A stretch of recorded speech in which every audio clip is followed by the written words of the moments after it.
Madame, mesdemoiselles, messieurs et bien-aimés dans le Seigneur, bonjour chez vous. Soyez abondamment bénis, peuple de Dieu. Que Dieu vous visite, que Dieu vous comble, vous remplisse du Saint-Esprit, des bontés et des grâces, qu'il vous soit renouvelé tous les jours, que Dieu vous accorde la grâce de renouvellement de sa vie, de la vie, du mouvement et des lettres.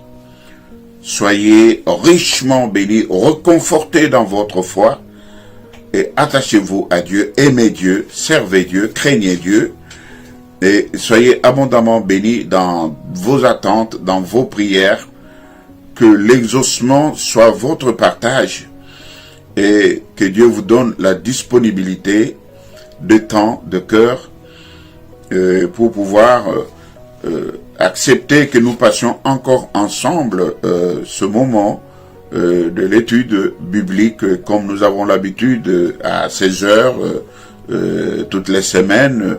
Nous avons choisi de nous rencontrer comme ça pendant un temps que nous n'avons pas forcément défini, mais il est vrai que nous n'allons pas au-delà d'une heure. On peut être là 15 minutes, 5 minutes, 30 minutes, tout au plus une heure, pour que nous ne nous lassions pas de bonnes choses. Mais et nous avons aussi trouvé qu'il est mieux que nous abordions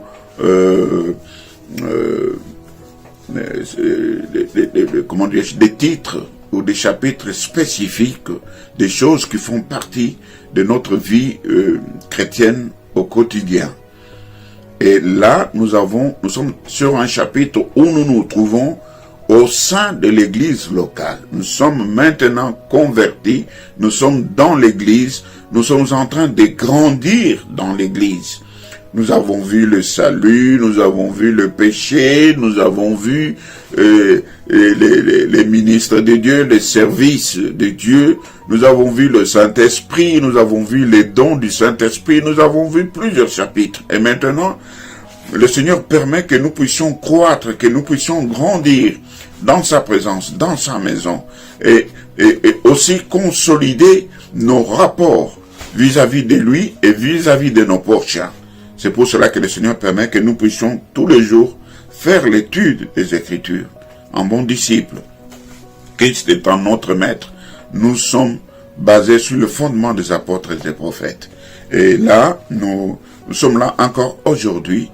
Personnellement, je vous remercie pour votre attention et pour votre fidélité à ces moments de partage. Aujourd'hui, nous sommes encore dans la libéralité dans l'église locale. Donc, la libéralité, c'est le fait d'accepter, de donner, sans murmure, sans contrainte, apporter dans la maison de Dieu. Et ainsi, nous nommerons tout ce que l'on peut apporter dans la maison de Dieu.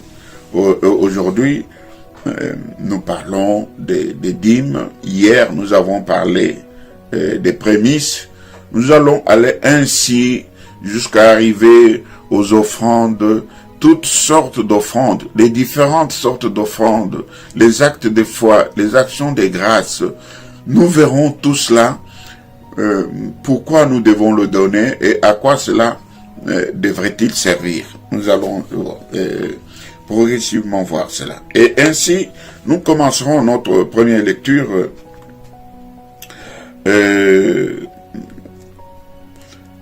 dans les livres de Lévite.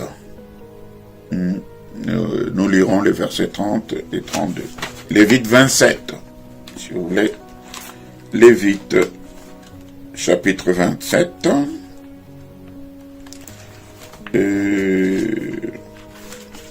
Nous cherchons les Écritures avec moi. Je crois que sur l'écran, ça peut apparaître plus vite que moi.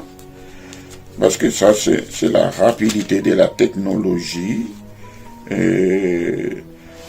Nous lisons au verset 30 et nous lirons le verset 32. La Bible déclare ceci. Lévite, verset 27. Chapitre 27, excusez-moi. Je suis allé trop vite. Lévite, chapitre 27, Nous lisons le verset 30. Et après, nous lirons le verset 32. Toute dîme de la terre, soit des récoltes de la terre, soit des fruits des arbres, appartient à l'Éternel. C'est une chose consacrée à l'Éternel. Et verset 32. Toute dîme de gros et de menu bétail, de tout ce qui passe sous la houlette, sera une dîme consacrée à l'Éternel.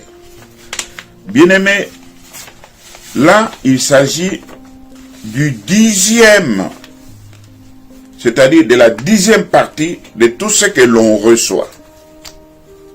C'est ce qu'on appelle la dîme.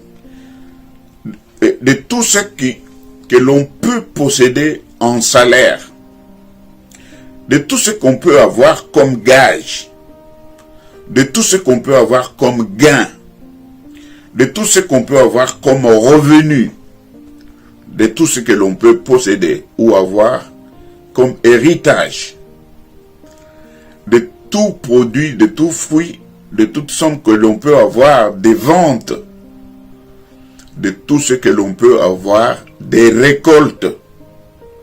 Et cela, nous pouvons le lire dans ce chapitre de Lévites 27, et nous pouvons le lire dans 2 Chroniques, chapitre 31, le verset 5, et j'aime bien lire dans Luc 18, dans la Nouvelle Alliance, Luc 18, comme ça, nous voyons que le Seigneur a aussi parlé de ces choses. Luc 18,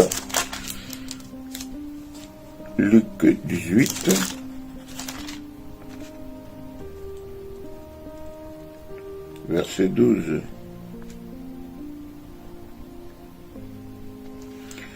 Ici,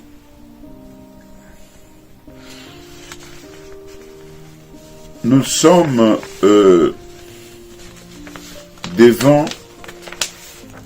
une catégorie de personnes qui étaient respectueux au milieu du peuple juif, du peuple israélien. C'était les pharisiens. Les pharisiens, c'était des autorités politico-religieuses. Ils étaient craints, ils étaient respectés, vous comprenez? Et il y a aussi les publicains. Et qu'est-ce qui se passe? Nous lisons ici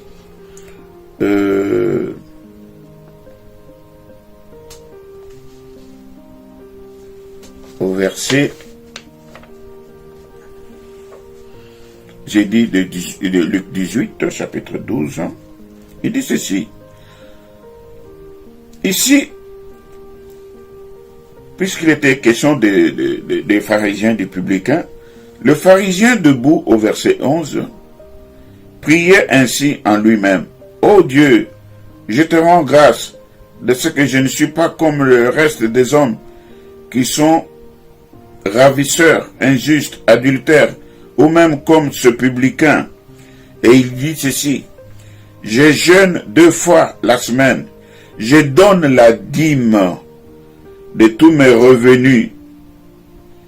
Les publicains, se tenant à distance, n'osaient même pas lever les yeux au ciel, mais il s'est frappé la poitrine en disant, ô Dieu, sois apaisé envers moi, ton fils, qui suis un pécheur. Il reconnaissait son état de pécheur. Donc, ici, on voit la prière d'un arrogant, d'un orgueilleux devant l'Éternel, qui clamait sa sainteté, qui clamait son état de non-pécheur. Or que la Bible déclare que tous ont péché. Alors, ce que je voulais dire, c'est ceci. Vous voyez, ici, le Seigneur était déjà là. Et comme nous l'avons vu, et nous le verrons encore, le Seigneur déclare qu'il n'est pas venu abroger la loi, mais il est venu l'accomplir. Et alors, C'est pourquoi ces choses qui se faisaient ont continué à être faites au temps du Seigneur. Le Seigneur n'a pas condamné ce pharisien parce qu'il donnait la dîme, mais ce pharisien a rendu témoignage de sa vie au quotidien. Il a proclamé tout haut sa sainteté, mais ça c'était de l'orgueil. Il ne voulait pas se reconnaître pécheur. Et par-dessus, il condamnait ceux qui étaient à côté de lui. Parce que lui, il se croyait plus ça. Les autorités politico-religieuses. Allez-y comprendre. Donc, nous disons que cela était le 10e de tout ce que l'on peut recevoir. C'est ça la dîme. Et le Seigneur dit que cela lui revient en propre. Cela appartient à Dieu, tel que nous l'avons lu au verset 30 et 32 du chapitre 27. Et ainsi, les croyants de la Nouvelle Alliance donnent aussi la dîme. Et je préfère que nous lisions encore dans la Nouvelle Alliance, parce que ça, c'est ce qui est mieux, dans Matthieu chapitre 23, au verset 23. Matthieu chapitre 23, au verset 23. Parce que les gens... Écoutez ce que les Écritures déclarent. Malheur à vous, scribes et pharisiens. Les scribes sont ceux qui avaient la tâche de reproduire par écrit les écrits ou les paroles religieuses ou même testamentaires ou même des documents qui avaient un caractère administratif. Donc à l'époque, ils en écrivaient et ils en faisaient aussi des copies. Et puis, ils pouvaient être de nos jours considérés comme des écrivains, les scribes. Ils étaient instruits et pouvaient mettre par écrit tout ce qui était parole. Voici les principaux résultats. Bien, d'accord. Alors, la Bible déclare ici au verset 23 que malheur à vous, scribes et pharisiens hypocrites, parce que vous payez la dîme de la menthe, vous payez la dîme de la nette, et vous payez la dîme du cumine, et que vous laissez ce qui est important dans la loi, c'est-à-dire la pratique de la justice, la pratique de la miséricorde et la pratique de la fidélité. C'est là ce qu'il vous fallait pratiquer sans négliger les autres choses. Vous voyez ces gens qui étaient dignitaires, qui étaient élevés en dignité, qui étaient au milieu du peuple de Dieu, qui étaient respectés et respectables, qui se croyaient pratiquer la justice, faire le bien. Mais vous voyez que ces gens, ils négligeaient ce qui était recommandable, c'est-à-dire la justice, la fidélité, la miséricorde. Mais il s'est tapé sur la poitrine, il montrait, il voulait bien montrer comment il donnait la dîme de tout leur revenu. Vous voyez. Le Seigneur reconnaît ça. Et il leur disait en face, vous donnez la dîme, vous croyez que cela vous justifie. Mais regardez vos œuvres. Vous ne pratiquez pas la miséricorde. Vous n'êtes pas fidèle à Dieu. Dans la pratique des charges qui vous sont conférées, vous êtes injuste.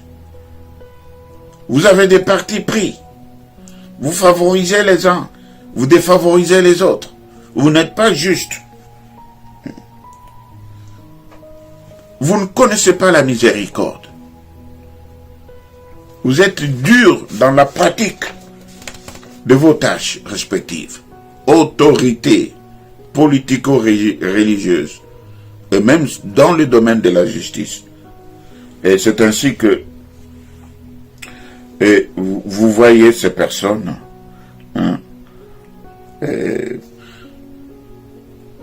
le Seigneur rend témoignage ici de leur conduite en rapport avec la dîme. Dans la nouvelle alliance, le Seigneur reconnaît, mais ne les condamne pas sur ces choses. Il dit ce que vous faites est bien, mais vous le faites mal, parce que vous avez des partis pris. Mais l'important qui doit être fait, vous ne le faites pas. Vous comprenez cela? Et c'est ainsi que nous trouvons encore un passage important. Et donc, bon, c'est vrai, c'est dans Matthieu, bon, il n'est pas trop important, mais nous pouvons quand même le lire. Matthieu chapitre 5, le verset 17 à 19. Matthieu chapitre 5, le verset 17 à 19. Écoutez ce qui est écrit. Ne croyez pas que je sois venu pour abolir la loi. Vous comprenez ce que le Seigneur dit? Ne croyez pas que je sois venu pour abolir la loi ou les prophètes. Je suis venu non pour abolir, mais pour accomplir. Vous comprenez? Donc tout ce que le Seigneur, l'Éternel, avait dit dans la Sainte Alliance comme loi perpétuelle, le Seigneur a dit qu'il n'est pas venu pour abolir cela. Il n'est pas venu pour abolir. Le Seigneur rend témoignage. La Bible déclare que le témoignage de Dieu vaut plus que celui des hommes. Est-ce que vous comprenez? Il dit que je ne suis pas venu abolir la loi, mais je suis venu l'accomplir. Donc je ne suis pas venu ôter le service des dîmes, parce que je sais que c'est par là que le diable vous possède, en vous disant de ne pas donner la dîme, de ne pas donner le dixième. Mais qui est-ce qui vous rend propriétaire de tous ces biens? Qui est-ce qui vous en donne, si ce n'est pas l'Éternel? Il peut décider aujourd'hui de fermer le robinet. Est-ce que l'exemple de Job ne vous instruit-elle pas? Job a été riche en tout. Mais lorsqu'il fut frappé, il perdit tout, et même ses propres enfants. Mais puisqu'il aimait Dieu, et que la crainte de Dieu est en lui, et qu'il est resté fidèle à Dieu, malgré toutes les plaies dont il était frappé, le Seigneur l'a rendu 2 fois riche qu'il l'était, et lui a donné autant d'enfants qu'il en avait, 2 fois plus. Bien, il a été doublement béni, et consolé de toute la peine qu'il avait vécue. Écoutez, je continue au verset 18. « Car, je vous l'ai dit en vérité, tant que le ciel et la terre ne passeront point, il ne disparaîtra pas de la loi un seul iota ou un seul trait des lettres jusqu'à ce que tout soit arrivé. » Mais écoutez, est-ce que vous avez compris ce que je viens de lire là? Tant que le ciel et la terre subsisteront. Mais ces bien-aimés, si je peux me permettre de les appeler bien-aimés, qui sont contre la dîme, ils vont, ici je lis dans la Nouvelle Alliance, ces choses ici, ils vont les trouver où? Où ils disent que la dîme c'est dans l'Ancienne Alliance. Mais ce que je dis là vient d'où? Ça vient d'où, bien-aimé? Je suis étonné, je suis effaré. Je ne peux pas comprendre. Mais pourquoi vous persistez dans ces choses? Écoutez ce que le Seigneur dit. Il dit, celui donc qui supprimera l'un de ses plus petits commandements et qui enseignera aux hommes à faire de même sera appelé le plus petit dans le royaume des cieux. Mais celui qui les observera et qui enseignera à les observer, celui-là sera appelé grand dans le royaume des cieux. Comprenez, vous qui refusez de donner la dîme, et ceux qui vous enseignent, vous serez tout petit comme ça. Si le Seigneur peut permettre que vous entriez dans son royaume, alors vous serez tout petit. Vous comprenez maintenant que dans le royaume des cieux, il y aura des grands et il y aura des petits. Il y aura ceux qui sont assis à côté du trône du Seigneur, et il y en a qui seront à des kilomètres et des kilomètres du trône du Seigneur. Des tout petits dans le royaume. Parce qu'ils ont privé. C'est-à-dire qu'ils sont pauvres dans le royaume de Dieu. Mais ceux qui sont riches, ceux qui sont grands dans le royaume de Dieu, c'est ceux qui donnent leur dîme. La dîme, c'est quoi? C'est l'imposition, l'impôt. Dans tous ces pays de la terre où nous vivons, nous sommes imposables. Qui est celui qui ose résister aux impôts, qui refuse de payer ses impôts?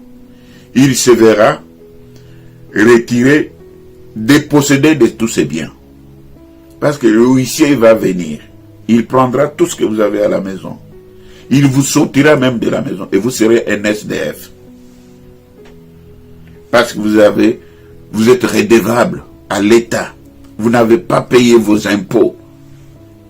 La dîme, c'est l'impôt de l'Éternel. C'est l'impôt de l'Éternel. Nous sommes imposables devant l'Éternel.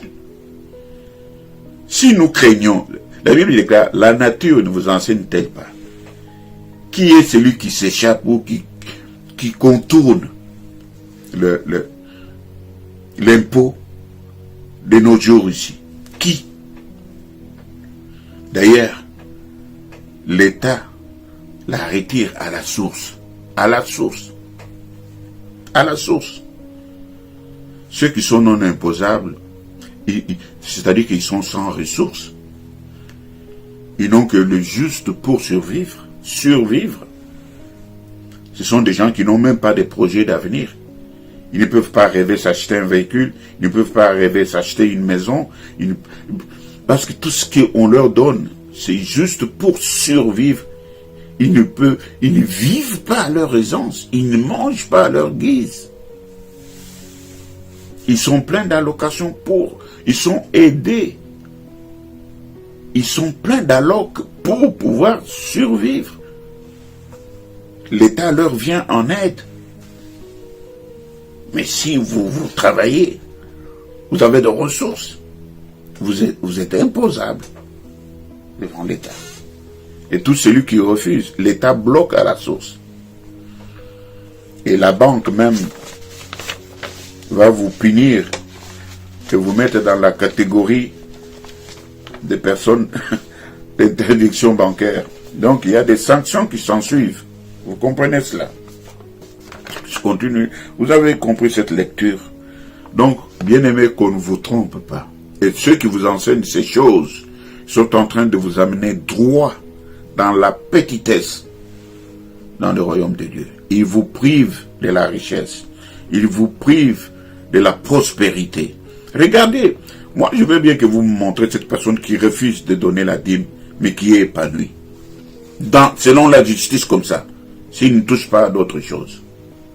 Mais vous verrez que c'est ceux qui donnent leur dîme, qui sont épanouis, qui sont riches, super riches. Et c'est le fait d'observer, de donner, d'être fidèles dans leur dîme à Dieu, qui les a rendus millionnaires, milliardaires.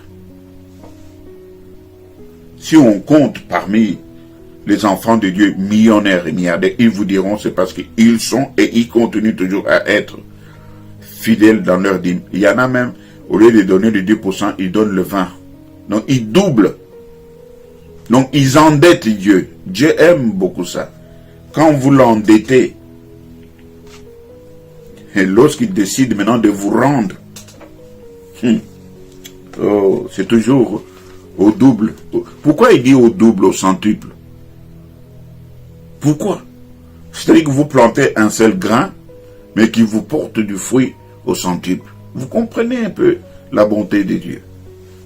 Et comment il peut rendre celui qui donne sa dîme prospère. Donc, bref, vous devez retenir que les croyants de la nouvelle alliance donnent aussi la dîme. Jésus ne l'a pas annulé. Il a dit qu'il n'est pas venu. Je veux relire encore ce verset. D'ailleurs, il apparaît. Relisez-le. Ne croyez pas qu'il soit venu pour abolir la loi ou les prophètes. Je suis venu non pour abolir, mais pour accomplir. Car, je vous l'ai dit en vérité, tant que le ciel et la terre ne passeront point, il ne disparaîtra pas de la loi un seul iota ou un seul trait de lettre, jusqu'à ce que tout soit arrivé. Celui donc qui supprimera l'un de ces petits commandements et qui enseignera aux hommes à faire de même sera appelé le plus petit dans le royaume des cieux. Mais celui qui les observera et qui enseignera à les observer, celui-là sera appelé grand dans le royaume des cieux. À bon entendeur, mais faites ce qui est bon, ce qui est juste, et vous serez bénis, vous en récolterez le fruit. Donc, la dîme est apportée dans la maison de l'Éternel. La maison de l'Éternel, c'est l'image de l'église locale. Donc, de nos jours, beaucoup de chrétiens font de leur dîme tout ce qu'ils veulent. C'est ce qu'on remarque souvent. Ils la donnent parfois aux nécessiteux. Donc, ils prennent la liberté eux-mêmes. Il se dit que je suis un chrétien. Je ne dépense pas la dîme de Dieu. Je ne la bouffe pas. Je ne la consomme pas. Mais je la donne aux nécessiteux. Au moins j'aurais fait une bonne œuvre. Et il choisit lui-même. Il dit, bon, parmi les serviteurs, moi je peux donner au diacre. Je peux donner à la servante de Dieu là, parce que je vois que elle a beaucoup de problèmes d'ordre financier. L'autre fois, j'avais entendu qu'elle avait un problème de loyer. Elle est allée aux services sociaux de la mairie pour qu'on puisse lui donner l'aide financière pour qu'elle ne soit pas expulsée de sa maison. Bon, et il décide de donner même à d'autres chrétiens. Ils disent bon voilà, le chrétien là a des problèmes financiers, il est mal en point, et bon voilà, je lui donne la dîme. De toute façon, je n'ai pas retiré, je n'ai pas consommé cette dîme, je ne l'ai pas bouffée, elle appartenait à Dieu, mais j'ai fait quand même de bonnes actions aux enfants de Dieu dans l'église. Non, bien-aimé, non, non, non, non. Écoutez ce que la Bible dit. Cette façon d'agir, elle n'est pas fondée sur les Écritures. Nous lirons cela dans Deutéronome chapitre 12 au verset 11 ou dans Malachie chapitre 3 verset 10. Donc, ce que je veux dire, c'est quoi? Les chrétiens doivent apporter leur dîme dans leur église locale. C'est le lieu où l'on reçoit la nourriture spirituelle. C'est le lieu où l'on reçoit les soins spirituels nécessaires. Et c'est le lieu où l'on célèbre les symboles de la rédemption, qui consiste par exemple dans le baptême d'eau, dans le partage de la Sainte Seine. Vous voyez, c'est à cet endroit-là, c'est là où vous allez, où les services de baptême d'eau se font, ou peut-être vous-même avez été baptisé là, ou vos enfants, ou vos petits-enfants, ou les personnes que vous gagnez au Seigneur sont amenées dans cette église-là et sont baptisées. Vous comprenez? Et c'est là où vous devez apporter votre dîme. Vous devez apporter votre dîme là où vous êtes nourri spirituellement par les enseignements, par les prédications, par la parole de Dieu, par les jeûnes. Vous comprenez? Et là où le culte est célébré, où vous participez au culte, vous voyez. Et là où tous ces symboles de la rédemption que je venais de citer ici. Donc, c'est là où vous devez apporter votre dîme. Autrefois, dans l'ancienne alliance, les serviteurs qui servaient Dieu à temps plein,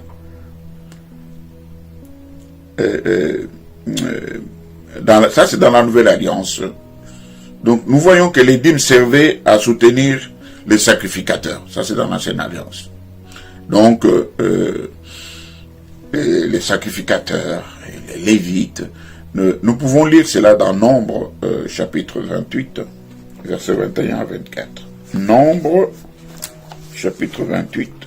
Nombre chapitre 28. Nombre.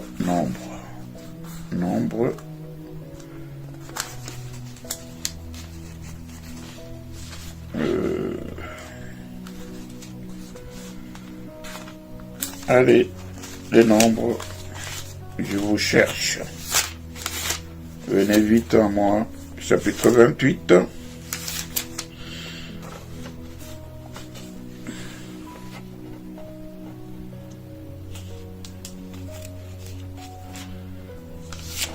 Verset 21 à 24, chapitre 28.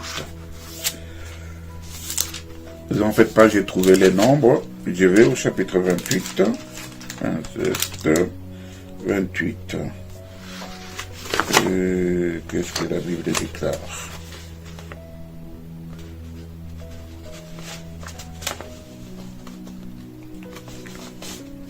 Ouais.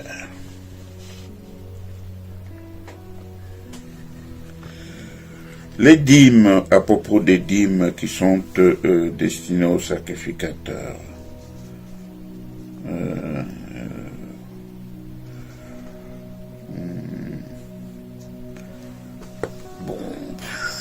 Verset 16, on dit, le premier jour du mois, le 14e jour du mois, ce sera la Pâque de l'Éternel. Le 15e jour de ce mois sera un jour de fête. On mangera pendant ce moment. Et le premier jour, il y aura une sainte convocation. Bon, ce qui m'intéresse, moi, c'est à partir du verset 21. Je lis d'abord au verset 20. Vous y joindrez l'offrande de fleurs de farine pétrie à l'huile, 3 dixièmes pour un taureau, 2 dixièmes pour un bélier, et 1 dixième pour chacun des agneaux. Vous offrirez un bouc, verset 23, vous offrirez des sacrifices outre l'holocauste du matin, qui est un holocauste perpétuel. Verset 24, vous offrirez chaque jour, pendant 7 jours, comme aliment d'un sacrifice consumé par le feu, d'une agréable odeur à l'Éternel, on les offrira, outre l'holocauste perpétuel et la libation. Donc, ici, on nous montre les sacrifices qui devaient être destinés aux sacrificateurs, vous voyez. Et ça constituait la dîme. Donc, et cela, c'est dans l'Ancienne Alliance. Les serviteurs qui servent Dieu maintenant dans la Nouvelle Alliance, ils sont payés par les dîmes. Elles servent aussi à soutenir les pauvres, à soutenir les orphelins, à soutenir les veuves, les étrangers dans l'église locale. Donc, c'est pourquoi il est bon de donner les dîmes. L'église couvrant et supportant aussi les activités à caractère social, comme nous voyons dans les actes lors de la désignation de cette diacre. Donc, on a vu qu'il y a des tâches à caractère social dans l'église. Tous ceux qui viennent dans l'église ne sont pas des nantis, ne sont pas des gens riches. Il y a des gens qui sont aussi nécessiteux. Et c'est ainsi que, dans l'observance de la dîme, les serviteurs sont servis, et ce qui reste, on en donne aux veuves, on en donne aux serviteurs, on en donne aux étrangers, on en donne aux orphelins, et cela dans l'église locale. Ainsi, tous ceux qui sont payés par les dîmes, selon Nombre 18, eux aussi, ils doivent également prélever la dîme des dîmes et la payer dans la maison de l'Éternel. Donc, nous les lisons dans Nombre chapitre 28 et chapitre 18, versets 26 à 28. Vous voulez qu'on lise? Bon, lisons-le. Chapitre 18, versets 26 28. Ça, c'est pour que les serviteurs sachent que quand ils ont la dîme, ils doivent prélever aussi la dîme des dîmes dans la maison du trésor. Nombre chapitre 18, nous lisons le verset 26 à 28. Il dit ceci. L'Éternel parla à Moïse et dit, tu parleras aux Lévites et tu leur diras, lorsque vous recevrez des enfants d'Israël la dîme que je vous donne de leur part comme votre possession, vous en prélèverez une offrande pour l'Éternel, une dîme de la dîme. Vous comprenez? Je continue au verset 27. Et votre offrande vous sera comptée comme le blé qu'on prélève de l'air et comme le mou que l'on prélève de la cuve. C'est ainsi que vous prélèverez une offrande pour l'Éternel sur toutes les dîmes que vous recevrez des enfants d'Israël, et vous donnerez au sacrificateur Aaron l'offrande que vous en aurez prélevée pour l'Éternel. Donc vous comprenez, tous les Lévites, lorsqu'ils reçoivent les dîmes, d'abord les dîmes sont données. C'est le souverain sacrificateur qui gère. Il prend, il donne à chaque Lévite selon l'exercice de ses tâches. Et maintenant, les Lévites prélèvent de ce qui leur avait été donné, la dîme des dîmes, pour aller donner au souverain sacrificateur qui va mettre ça dans la maison du trésor. Vous comprenez? Donc, tous ceux qui sont payés comme par les dîmes, donc nous avons par là vu que il pouvait même arriver que les gens, le peuple de Dieu, les gens oublient de donner leurs dîmes. Et quand ils oubliaient de donner leurs dîmes, il y a une loi qui leur donnait la possibilité de se rattraper.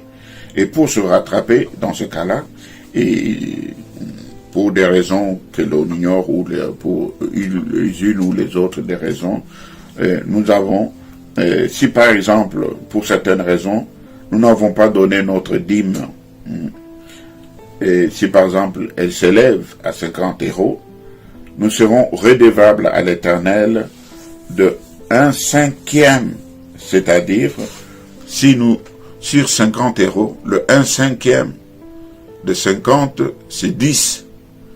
1/5, c'est-à-dire 5 fois le montant. Donc 10, 5 fois font 50. Donc le 1/5, c'est 50. Comme ça, pour racheter sa dîme, on va donner 60 €.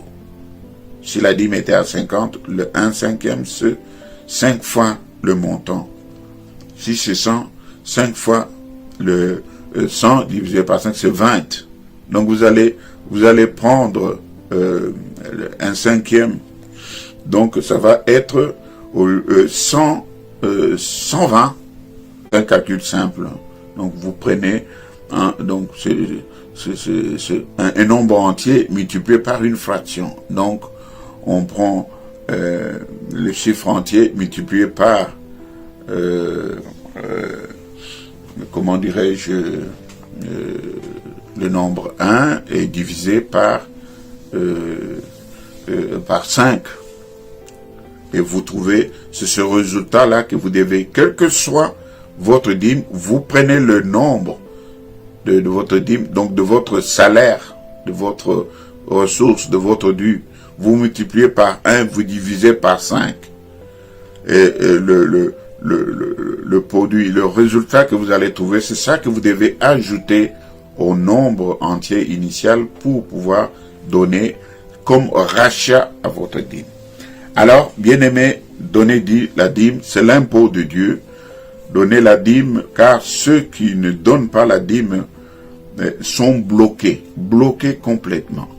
De même que l'État le fait, qu'il va nous retirer ça à la source, qu'il nous sèche, qu'il nous bloque, qu'il nous poursuit, qu'il nous ravit même de force ce que nous possédons, en envoyant des huissiers avec des policiers, venir même verrouiller la maison et la sceller, vous mettre dehors et vendre vos biens. Et si les biens n'équivalent pas à la valeur de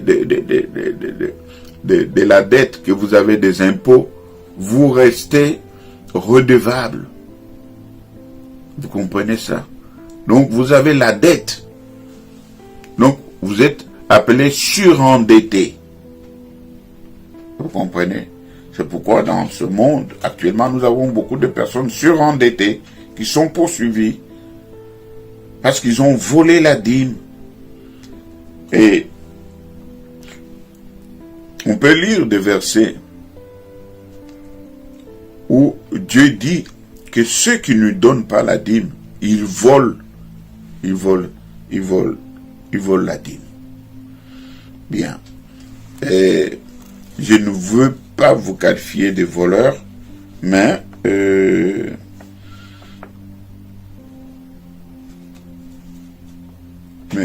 ce verset, je crois que nous le lirons à une autre circonstance, où le Seigneur démontre clairement que vous vous plaisez à habiter vos maisons lambrissées, où vous avez des meubles parfois en cuir doré, décorés, somptueux, des moquettes, des splits, tout ce que vous voulez, les derniers cris, mais vous oubliez la maison de l'Éternel. Ça, c'est pas bon. Dieu se fâche et il crève vos réservoirs. Il souffre sur vos richesses. Et là, vous espérez gagner plus, vous en gagnez moins. Quand vous commencez à vivre ces choses, sachez que c'est le châtiment de Dieu. Mais je ne veux pas que vous soyez nommés du nombre de ceux qui volent la dîme de Dieu. Je veux que vous soyez bénis. La dîme est actuelle. Dieu est le même, hier, aujourd'hui et éternellement. De même qu'il exige la dîme comme impôt, nous lui sommes redevables jusqu'à ce jour. Je vous ai montré, je me suis beaucoup plus appuyé des passages de la Nouvelle Alliance pour que vous puissiez voir et comprendre que la dîme est d'actualité. Et ceux qui enseignent ces choses et qui disent qu'ils ne font pas donner la dîme, ils en répondront devant l'Éternel. Mais moi, je vous dis ce que je sais qui peut vous rendre prospère, qui peut vous rendre agréable à Dieu, qui peut être sujet ou générateur d'abondantes bénédictions, de même espèce, selon ce que vous aurez semé, vous allez le moissonner. Vous comprenez? Soyez abondamment bénis, craignez Dieu et appliquez toute sa parole et ses commandements. Que la grâce de Dieu surabonde sur vous, que ses bontés vous soient multipliées. Sémez et vous moissonnerez. Que votre cœur, que votre trésor, que vous amassez soit dans les cieux, là où la rouille et les teignes ne peuvent ni ronger, parce que c'est caché dans les cieux, et c'est vous qui en serez bénéficiaires, au temps convenable. Vous avez entendu de Dieu, au temps convenable, vous l'avez servi. Vous êtes resté fidèle à Dieu, même dans les moindres choses. Dieu honore toujours ceux qui l'honorent. Vous serez honoré de Dieu. Vous serez élevé. Il a dit à Abraham, je ferai ton nom grand. Et Dieu fera votre nom grand. Parce que vous l'honorez, surtout avec les finances. C'est le seul domaine où Dieu demande à ce que vous puissiez le mettre à l'épreuve. Il dit, mettez-moi de sorte à l'épreuve. Comme ça, dès que vous décidez de mettre Dieu à l'épreuve, la Bible déclare que Dieu va menacer ceux qui dévorent. Pour vous, Dieu va menacer cela. Pour que vous soyez dans l'abondance. Et aucune inquiétude. Parce que la bénédiction de l'Éternel est celle qui enrichit. Vous serez enrichis à tous égards. Soyez abondamment bénis. Aimez Dieu, servez Dieu. Soyez fidèles dans vos dîmes. Donnez vos prémices. Prochainement, nous allons voir les offrandes et toutes les sortes des offrandes. Nous apprendrons aussi quelle est la manière favorable et agréable à Dieu pour pouvoir lui donner. Comment Dieu aime-t-il que nous lui donnions? Cela sera pour nos prochaines rencontres, nos prochaines émissions, toujours à la même heure, les jeudis à 19h. Et si vous voulez avoir des précisions, même des questions à poser, appelez-nous à notre numéro de téléphone qui apparaît. Vous nous aurez en ligne, vous poserez des questions et nous vous répondrons. C'est bien de communier cette chaleur d'enfant de Dieu, de recevoir aussi la parole de Dieu en direct. Ayons ces bonnes habitudes, parce que la Bible nous recommande de ne jamais abandonner nos assemblées. Que Dieu vous bénisse. Nous y sommes tous les dimanches. Nous y attendons et vous serez les bienvenus. Que Dieu vous bénisse. Nous vous aimons